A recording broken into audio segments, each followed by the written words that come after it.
Most people, they will only call 911 once or twice during their lifetime. It can be a frightening experience, but there are several precautions that you can take to make the process run smoothly for you and the dispatcher. Joining us to share more is Meg Connor. She's from Northampton Public Safety. Meg, thanks for joining us today. Hopefully no one will have to call 911 this season, but if you do, you want to make sure you're prepared. Now, you being a dispatcher, you know exactly what it's like, but not a lot of people don't. When should someone call 911? When they feel they have an emergency, if there's a threat to life or property or safety. If they're questioning whether they should call or not, they should just call, err on the side of caution. And also don't think that just because it's occurring in a public place that somebody else is called. Sometimes we get a lot of calls for one incident and sometimes we get none. Right, it won't hurt to call. No, absolutely not. You can have more than one phone call. That's what we're there for. About one incident. So absolutely, it's easy to do. Just make the phone call. What can people expect when they make that phone call? And especially if they don't expect it to be happening, of course, it can be very, very scary. Yes. It can be. They can expect to be asked a lot of questions. We're trained to ask certain questions to gather the information, to choose the best response, whether it's police, fire, ambulance. And we want to be able to give those responders the information they'll need to best help you on scene. They also, maybe they're going to hear lots of background noise. They'll hear the dispatcher talking on the radio to the responders or talking to another dispatcher. And in some agencies, you might even get transferred to another phone call for medical instructions or for the fire department, because not all agencies answer all three at once. Okay, that's really good to know and make sure that you remember.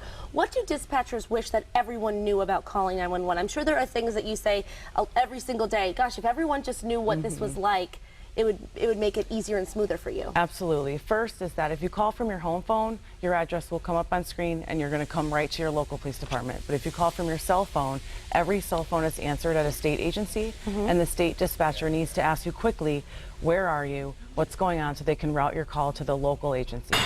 That's why when you get asked again, where are you calling from, it's not because the dispatcher wasn't listening, it's because you're speaking to a completely different person.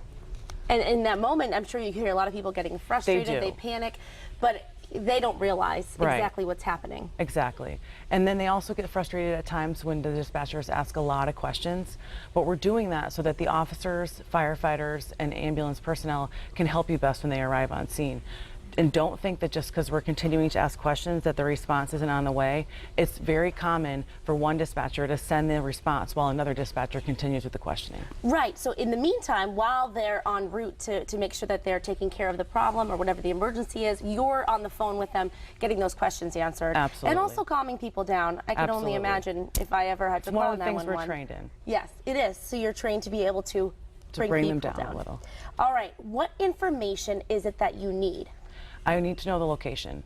The more exact, the better. If you're calling from your home, we want your address and maybe anything that would help the responders find your house quicker. But if you're calling from an unfamiliar location, just look around. Landmarks, businesses, street signs, anything that can help us find you. We're going to ask your phone number. Even if it comes up on screen, we'll confirm it, just in case we have to call you back for more information. We're going to need to know what kind of help you need, and also, very importantly, if there's anything hazardous on scene that might affect the responders. What should people do while they're waiting for help to arrive? I think sometimes, just standing there doing nothing feels like they're not doing enough. Most dispatchers are well trained in pre-arrival instructions, whether it's police, medical, or fire and nature.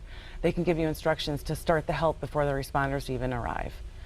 And they'll be asked if it's possible and if it's safe to do so, to do certain simple things like direct the responders to where they're going or open the door, turn an outside light on. How can people actually be prepared for an emergency should it occur, Meg?